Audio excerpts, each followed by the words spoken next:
угаалтаа зах зээл дэнийх нь бас тэр улсууд завтарсан сууж байгаа шүү дээ.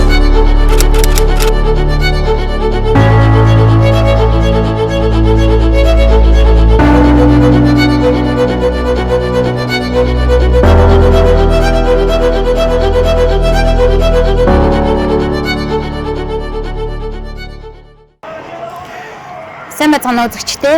Үндэсний эрхчлөөний гудамжнаас ярьж байна. Манай хамгийн эхний дугаарт Монгол Улсын соёлын гавьяа цэцгэлтэн доктор Бачаргал оролцож байна. Үндэсний эрхчлөөний гудамж нэвтрүүлгийг хийх санаа гэдэг нь ардчилсан нийгэмд бид нар нэгдүгээрт амьдарч байна. Гэтэл энэ эрхчлөө бид нарт ямар үнээр яаж олдсон юм бэ?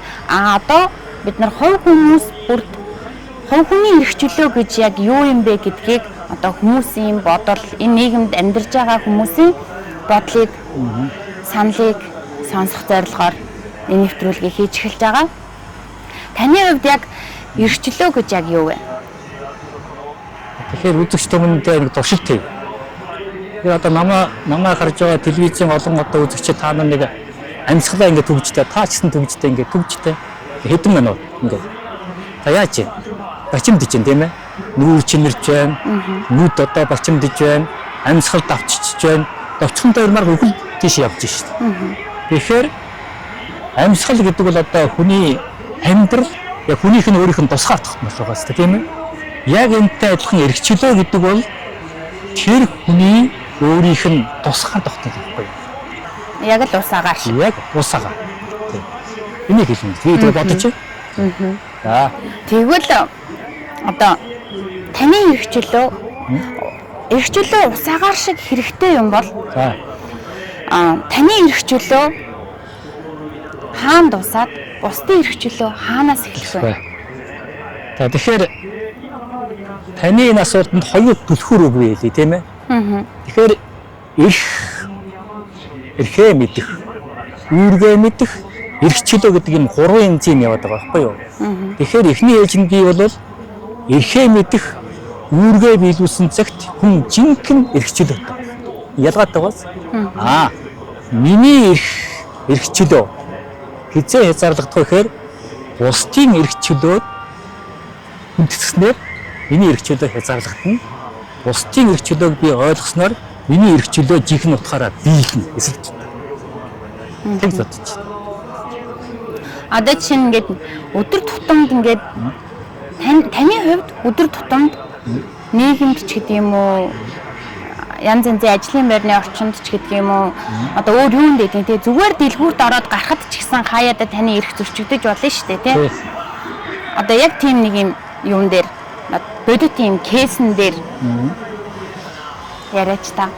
Тэгэхээр эрхчлөө зөрчигдөн гэдгийг л миний хувьд юу гэж ойлгож байна вэ гэхээр чи эрхчлөөгөө зөрчүүлэх үйдлийг л өөрөө хийсэн байна би. Өөрөөр хэлбэл нөгөө талынх нь хоёр том тоосог буюу нөгөө хувийн миний хариуцлага. Үүрэг гэдэг юмээ би өөрөө ухамсарлаж ойлгож хинээрч хэлүүлгүйгээр ингэж биелүүлээгүй учраас л нөгөө хүн миний эрхчлөөд хүндэд хандж шүү дээ. Тэгэхээр би тэрийгэ биелүүлээгүй эсвэл дутуу биелүүлснээс миний эрхчлөөг хязгаарлагдаж байна. Тэрнийгээ би зөрчил гэж хараад байгаа байхгүй. Зөрчил биш. Энэ зөрчил биш гэж би бодод байна. Ямар ч нөхцөлд эрхчлөөг хязгаарлахыг зөвтгөх арга гэх юм уу? Жишээ нь нөгөө би эрхчлөөгөө эдлэхийг хүсвэл бусдын эрхийн чөлөөнд халдахгүй байх нь л тэрнээс цаашаа давах хилээ хязгааруулчихад байгаа байхгүй тийм. Эрхчлөөгөө эдлэхийн тулд. Ямар ч үед, ямар ч нөхцөлд эрхчлөөдөө байхыг зөвтгөх бас шалтгаан. Энэ асуудлыг ингэж ойлгож болох юм гэж бодож байна тийм. Өөрөөр хэлбэл чамааг алавдаагүй бол. Алавдаагүй бол тийм ээ.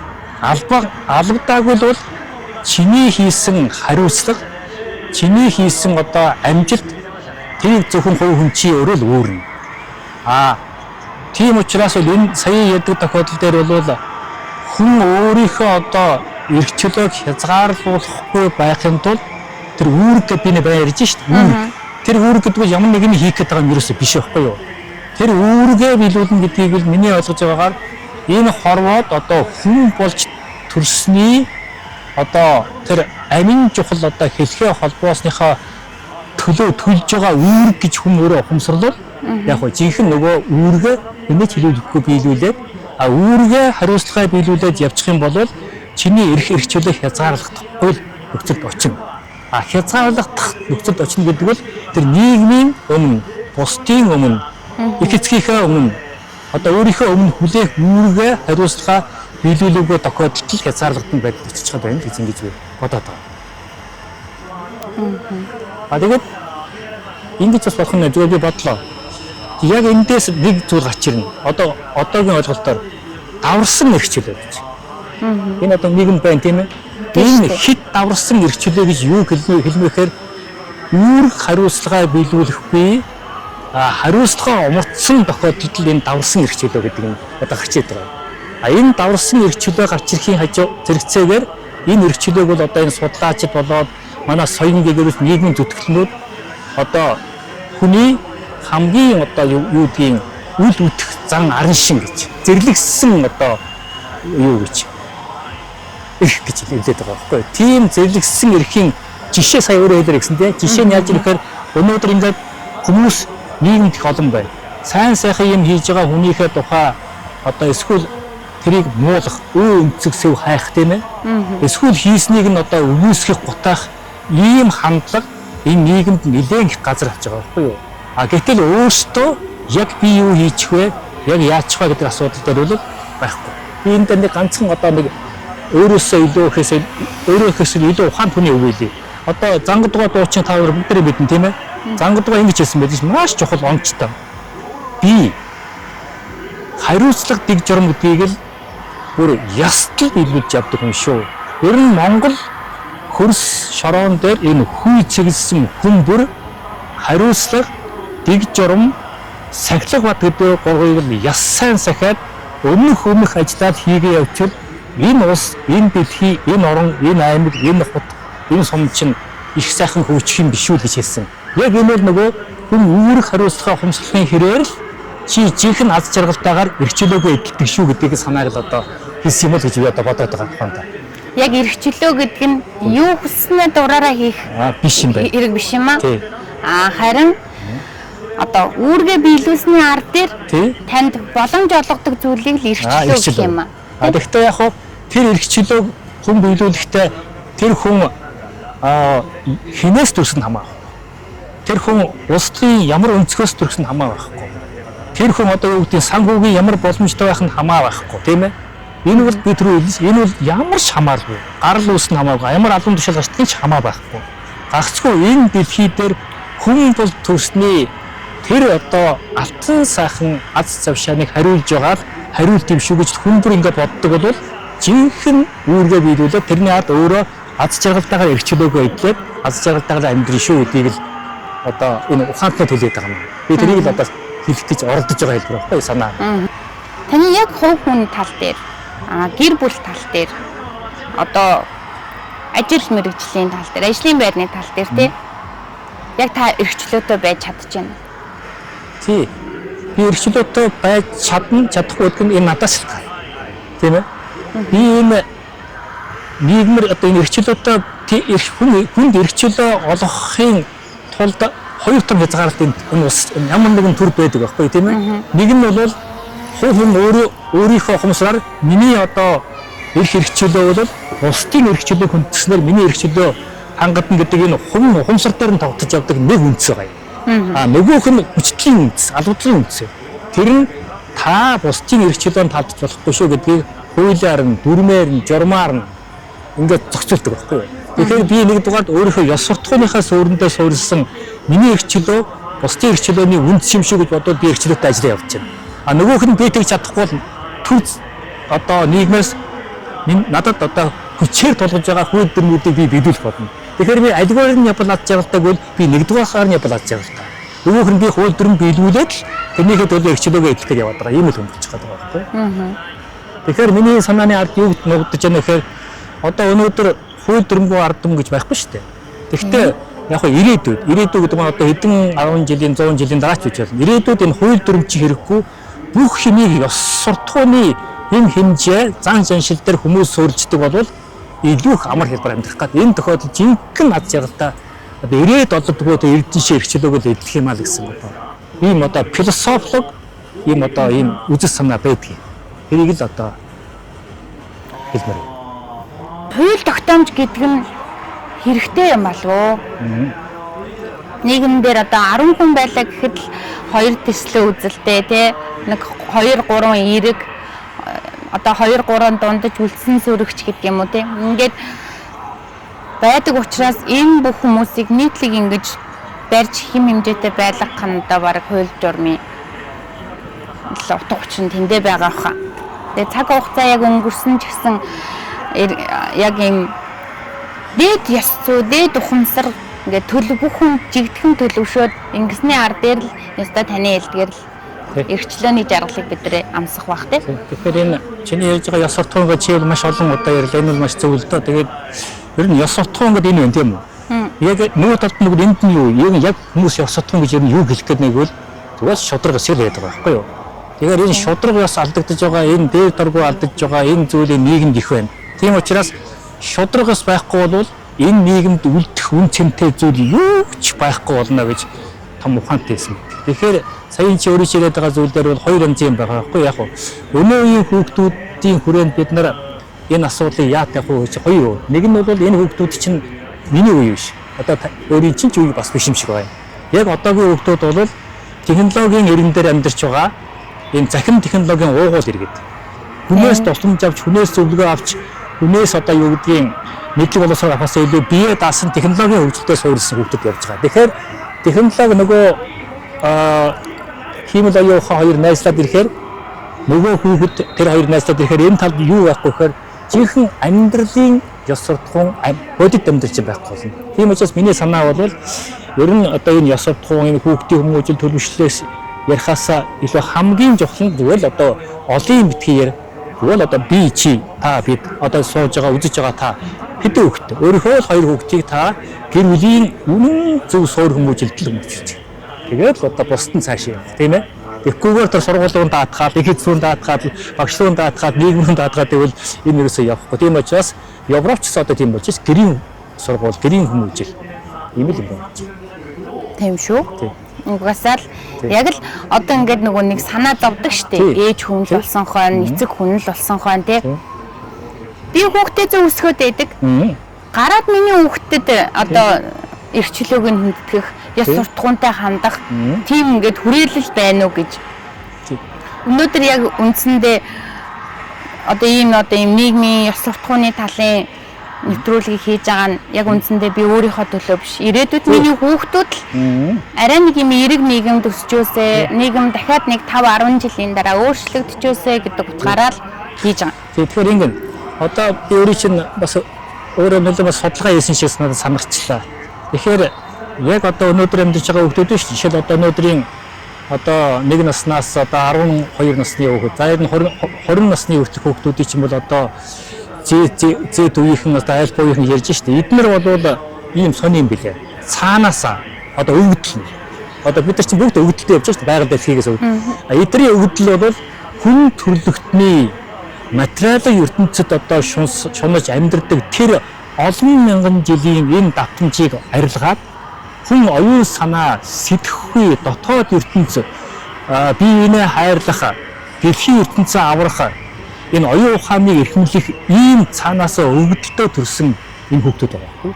Энэ өвгдөлтөд төрсэн хүүхдүүдэд бид нар багаас нь юу яах ёстой? Нөгөө ёс суртахуун хүмүүжил төлөвшлийн тухай бид нар жоохон нэмээд өгчвөл аяндаа өөртөө аваачих юм том одоо потенциалын энергитэй хүүхдүүд л одоо энэ ертөнцид амьдарч байгаа. Тэгэхээр танаа хийж байгаа нэвтрүүлэг бол ийм ирээдүрөө харсан тэр хүүхдүүдийн үнцийг тавьсан ийм нэвтрүүлэг байна гэж бодоод ахын нахуу бас хүчиж оролцож 2-3 удаа мэдчих чадах зүйлээ санаа нэмэлт энэ шүү дээ.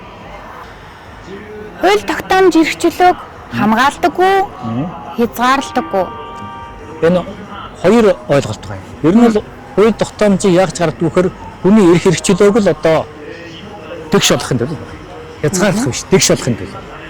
Тэгш болохын төлөө одоо зохион одоо юу гэдэг боловсруулсан хууль маань харин амьдрал дээр нөгөө хэрэгжиж байгаа байдал нь өөрөө нэг хэсгийг хязгаарлаад байгаа юм шиг, нэг хэсгийг хязгаарлуудад байгаа юм шиг.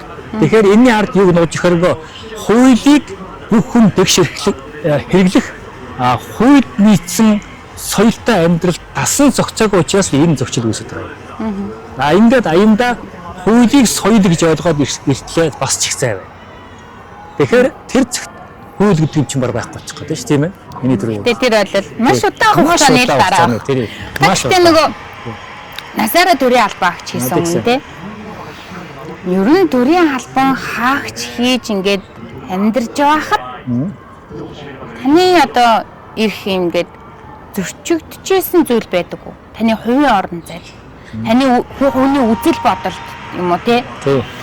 Таны одоо өөрийгөө илэрхийлэх илэрхийлэмжинд таны оюун санаанд ярих хэлэх үгэнд ч гэдэг юм уу те одоо нөгөө нэг социализмын үед ч байж үзсэн ардчилсан үеийн их үеийн их айхтар их шуурганд ч байж үзээ одоо ингээд цаг 50 болж байхад ч байж байна. Яг ийм 2-3 өөр төрлийн нийгэмд ингээд дамнаж амьдрахад энэ бол үлдээ. Тэгэхээр би одоо нэг зүйлийг хэлье. Одоо ингээд та нарын удаас ингээд батчаал гаргаж байна. Миний нүүр тийм үү? За би ингээд төрд одоо ажиллаж байсан тэр олон жилээ бодохоор би нэг зүйл боддгийг. Миний нүрийг хараад энэ батчаргал байна гэж иргэн хүн уулзахаас илүү энэ миний нүр чинь төрийн нүр гэж харагддаг байхгүй.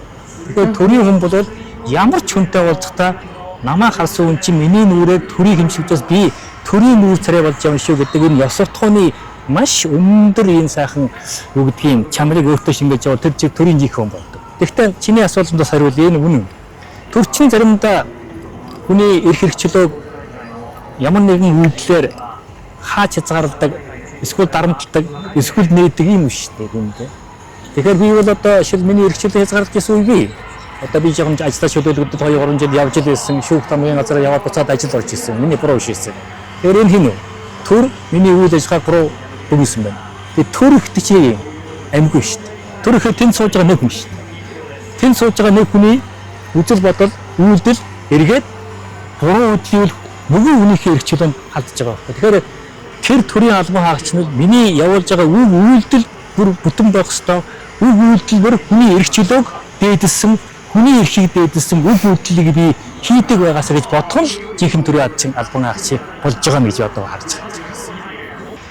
Яг хувь хүний эрх чөлөө гэдэг тал дээр нөгөө хууль төрийн албан хаагчдын одоо оролцоо ажлаа үнэхээр маш сайн хийдэг төрийн албан хаагчид үнэхээр байдаг. Иргэдэд үнэхээр одоо зөвлөгөөг нь өгөөд үнэхээр сайн үйлчилгээгээ үзүүлээд альсгүй бол ажлаа маш сайн хийгээд ч гэдэг юм уу те. Эсвэргээрээ бас бүр хамгийн төвөгтэй байдаг. Нэг талаасаа одоо дамаа орон нутагт ч гэдэг юм уу те. Илүү юм хүндлэл одоо илүү тэр хүнийг ингэж одоо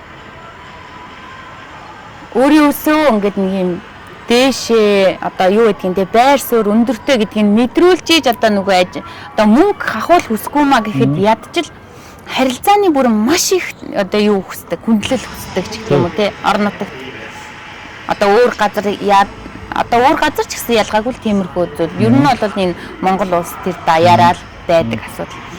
Энэ нь өөрөө бас ингээд бусдынхаа иргэдийнхаа эрхчлөөнд халдаад байгаа юм шиг санагдаад байна надад. Тэр чинь халдлага байх одоо уусаа халдаж байгаа үед чи бид рүү хэллээ шүү дээ.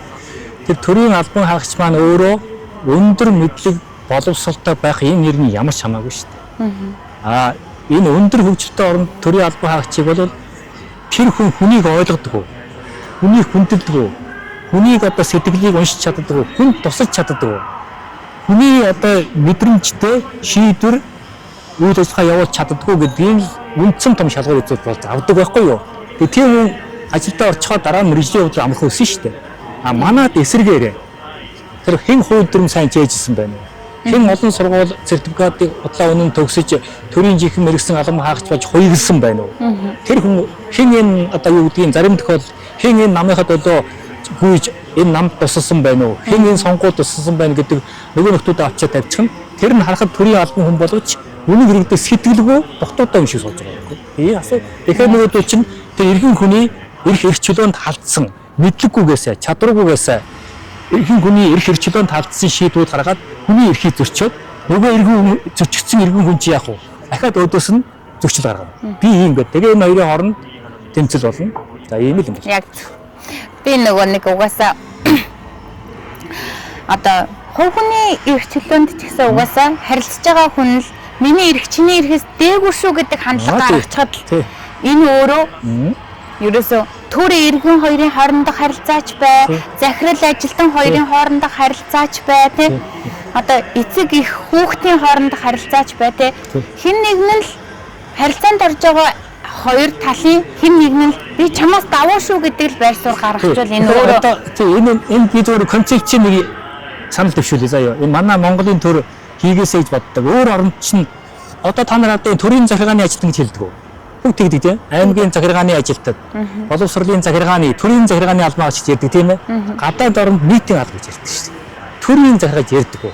Нийтийн алба. Нийтийн албад чинь нийтийн алба биз дээ. Жишээ нь хамгийн бодит жишээ байна. Одоо манай аймгийн юу гэж нөгөө нэг цагийн үйлчлэг гэж байдаг уу? Нэг цагийн үйлчлэг гэдэг чинь төрийн захиргааны албан агч биш, нийтийн албан агч болж байгаа байхгүй. Тэр хинтэй ч хамаагүй харьцаж байгаа шууд ярина. Гэтэл нэг төрийн захиргааны албан агч өрөөнд орё. Нөгөөд чинь чиний хэлдгээр би бол төрийн захиргааны албан агч юм би чамаас хамаагүй дээр өндөр хүн гэж ойлгуулах гал хэлээрээ биеэрээ хэлэмж хэлэх гээд ингээд ийш тийшээ хараад ингээд хамраа ухаад нэг л янцлаад байдгийг. Тэгэхээр энэ Монгол улсын төрийн захиргааны алба гэдгийг Монгол улсын нийтийн алба болвол энэ хүний эрх хчлөө зөрчигдөхгүй. Жинхэнэ хүний эрх чөлөөг дээдсэн нийтийн үйлчлэгээ явуулна гэдэг. Энэ бол маш том одоо фундаментыг өгч энийг бид биш тэр дээр л усууд хийх ёстой гэж би боддог шүү. Энэ эрх чөлөөтэй ч их холбоотой. Маш их зөрчиж байгаа энэ. Чиний хэлдэг зүйл байхгүй. Би нэг мэрэгчтэн биед мэрэгчтэн гэл тэр иргэн хүний юм томноод би чамаас том шүү гэж ойлгуулах гад. Тэр нийтийн албан төлөө ажиллаж байгаа шүү дээ. Харин яалтчгүй нэ шүү. Одоо төр гээл төр хүчтэй төр одоо төрийн мэдлэх төрийнх гэдэг тэр хүн чинь цаанаасаа нөгөө нэг юм өдөр болгоно тэгсэн насаад ахар нэг юм омгших мэдрэмжээ аван гутлаасаа бүр ингээд өөрийгөө илүү дээр үнцэнтэй юм бардам багтан тэр омгшлын өргөд өгч байгаа тийм энэ нийгмийн хүмүүсээс нэг шат агцсан түшмэлийн зэрэгтэй одоо түшмэл гэдэг адмын шалгал түшмэл гэдэг чинь бол өмнөдөө түшмэл гэдэг чинь үг чинь бол дарга зэрэг гэсэн үг нийтэд үйлчлэх үйлчлэгээний одоо хүн гэсэн утгатай үг байхгүй. Манайхан түшмэл гэхээр нэг дарга цэргийн зэрэг дэвийн зандаа өөрийгөө түшмэлгээд ойлгоцсон самлалдаа ингэ суудсан байгаа хэвээр тийм ээ. Түшигтэй самлалдаа ингэ суудсан гэдэг нь шүү дээ. Тэр хэлээд байгаа тийм. Тэгж бодоод байна. Буруу зүрх юм байж болно. Тий, буруу зүрх юм байж болно. Хүн болгон өөр өөртөө хараад дүгнэн. Одоо өнөөдөр бол яг бит хоёр бачаргалахын бодлыг өөрийнхөө бодолтой сүлжил ярьж байгаа гэсэн үг. Хувь хүний эрх чөлөөн дээр буцаагаад нэг жоохон нөгөө хувь хүний эрх чөлөөнийхөө тал руу ингээд хазаагаад ороход бид нар бол нөгөө нэг өөрсдийгөө хитэйцэн эрх чөлөөтэй гэж ойлгоод байгаа. Юу ч хийсэн яадаг юм. Яасан ч яадаг юм. Би дураараа амьдрна. Би ардчилсан улсад амьдарч ингээд нөгөө нэг юм хитэйцэн эрх чөлөөтэй гэж бодоод ах шиг л байгаа юм. Энэ дээр хитэйцэн эрх чөлөөтэй байгаа гэвэл ерөнхийдөө хэр хийсэл авчирдаг вэ? Энэ чи хитэйцэн эрх чөлөөтэй бол улс орн тийм анархизм руу очиж байгаа юм. Одоо хүн бүр дуртай юу гэж хийж болно гэдэг. Тийм ээ? Энэ миний эрх чөлөө. Тэр үний чи эрх чөлөө гэж байгаа бол чи 3 юмны хоёрын нэхлээд тэр үүргээ биелүүл эрхээ мэд. Энэ хоёроо юу хийж эрх чөлөө гэдэг. Нөгөөдөө чинь эрхээ л яадаг бай.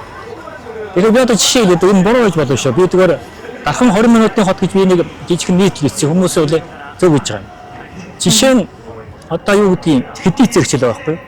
Жишээ нь одоо эрх чөлөө гэдэг чинь бол бусдын эрх чөлөөгөөр хязгаарлагдсан үед миний эрх чөлөө жинхэнэ биелнэ. Эсвэл нийгмийн эрх чөлөөгөөр хязгаарлагдсан. Тийм ээ үед миний эрх чөлөө биелнэ. За тэгвэл хэдийц эрх чөлөө жишээ ярив. Одоо бензингүй байна. Амар асуудал болж байна тийм үү? Одоо ингээд машинтай хүмүүс оожрлол тэнд одоо хараагаад өрөөг бол одоо ингээд байна. Та бодоо би зүгээр миний харсан хараа би буруу харсан гэж байна. Нэг нөхөр машинаа унчаад хуучин хорооллын миний амьдралд 4 дугаар байрнаас машинаа унчаад энэ нөгөө холбооны арын байшинд ирж байгаа байхгүй. Тэр машинаа явж штэ. Энэ эрхчлөө гэж байгаа мөн. Гэхдээ энэ хэдий зэрэгчлөө биш юм уу? Улс орн чинь өөрөө бензин байхгүй. Оросын холбооны улс дайнтай аргаа ядсан. Гэхдээ нөгөө ах トゥ угийн найрамдал харьцаагаа бодоод манад ганцхан Монгол улсад илүүчлээд өгч байгаа тэр бензинийг улс орны эрхшгээ бодоод улс орон тэр тарианда ногоондоо тэр үйлдвэрлэлдээ хувь хөндөөлөлт хязгаартай өгч болно доо. Гэтэл би заавал 50 авдгүй би дураараа бензин аавна гэдэг тохиолдол чинь хэдий зэрэгчл юм уу? Нөгөө улс орны өмнө хүлээх үүргээ төвч мэдэхгүй шүү дээ. Ийм нийтээ ингээд бол энэ ийм олон эрхчлөөнд ингээд хитийдээд байвал миний хэлдэг нөгөө яах вэ? Нөгөө нэг даварсан эрх болж байгаа. А даварсан эрх гэдэг чинь нөгөө яах вэ? Жинхэнэ зэрлэгсэн эрх болж байгаа. Зэрлэгсэн эрхтэй хүмүүс олшоод ивэл нийгэм өөрөө замбраагүй болоод одоо тэгэд туслах тэмцэл хөдөлгөөн эмх замбрааг байж шилжээд улс орны эдийн засаг нийгэм соёлын амьдрал алдагдаад ингээд явчихдаг. Бус орны зөөш болчихдог. Ийм л юм байна. Хитийцэн эрхчлөө гэдэг чинь өөрөө даварсан эрхчлөө байхгүй. Давсан эрхчлөө хэн бий гэж нэг бол хувь хүн өөрөө л. Тэр хүн яагаад болж ихээр эрхээдлэхгүй үргээ үлээхгүй. Энэ миний л гэж бодоод. Одоо чи ингэ алхаж явна тийм үү? Чи ингэ алхаж явхад би ганцаараа нийгэм алхаж байгаа юу? Чиний ажил хүн алхаж байгаа шүү дээ. Би тэгэхээр зам ганцаараа ингээл би замын хаана ингээл алхаад зээж өдрөлөхөд гэж болох уу? Болохгүй л. Тэр л шүү дээ ерөөсөө. Тийм. Манай нэвтрүүлгийн урилгыг хүлээж авсанд баярлалаа. Асуугаасаа гэж бодсон асуулт байсан байж магадгүй. Тийм болвол одоо нэвтрүүлгийн төгсгөлд өөрийнхөө үзэл бодлыг одоо бас нийгэмд залуу үеийн маань, дунд үеийнхэн маань, ахмад үеийнхэн маань насны хязгааргүйгээр бүх хүмүүс яг ямар байгаасаа гэж боддог бодлороо нэг юм хөнхөн уриалга төвшүүлээд тэгээд хоёулаа нэвтрүүлгээ өндөрлж. Яг би зүгээр бие Дархан хотын иргэн болоод одоо 38 жил болж байна. Одоо Дархан хотын маань 65 жил яа болох гэж байна. Тийм ээ. Тэгэхээр бид Дархан хотын иргэн гэдгээрээ хүн ер нь их бахарч явах хэрэгтэй. Тэгээ миний одоо байнга бодож явдаг зүйл бол энэ хүмүүс бол хотыг байгуулж болно. Одоо анхны байгуулсан байгаа юм шиг байна. Хот нь хүмүүсийг бий болгодог гэдэг үгийг л битгий мартаарай. Одоо ингээд Дархан хотын гоё хот ингээд бахархаад маш их бахархтай зүйл байна тий. Тэгвэл одоо энэ далхаж байгаа дондог долмаа цэрэн хинч үж байгаа иргэн та Дархан хотын жинхэнэ иргэн болж чадсан уу гэдгийг л өөрөөсөө байнга асуу. Тийм үү? Тэгэхин тул яг бол хотын иргэний аж амьдралын стандарт, хотын иргэн хүний төлөвшил, соёл энэ бүх юмыг л эзэмшээсэй гэж би боддгийг. Тийм учраас одоо би хүүхэд залуучуудаа байнга загтгийн та нар энэ Дархан хотын ухаалаг хотын, орчин цагийн хотын иргэн болохын төлөө их зүйлийг хийгээрэй л хүсдэг. Тэгээ би та нартай бас Дархан хотынхаа 65 жилийн мэндийн үргийг за дахиад хэлье. Хүмүүс хотыг бий болгоно. Хот нь хүмүүсийг болгоно. Тэгвэл Дархан хотоо бид бий болгочлоо. Дархан хотын иргэд нь өөрөө хотынхаа хөгжилд бүгдээрээ очиж нийцэж зогцон амьдарч чадаж гэнэ үү гэдгийг л би асуумаар байна. Үсээд байна. За энэ түрээд үндэсний эрхчлөөний гудамжны эхний дугаар өндөрлж байна. Бид үндэсний эрхчлөөний гудамж нэвтрүүлгээрээ Монгол хүний эрхчлөө хаана байдгийг, Монгол хүний эрхчлөө хаанаас эхэлдгийг, Монгол хүн эрхчлөөгөө эдлэхийн тулд ямар байх ёстой гэдгийг одоо оролцогч нартайгаа, зочдтойгоо ярилцахыг зорж байгаа. За дараагийн зочин таач байж магадгүй.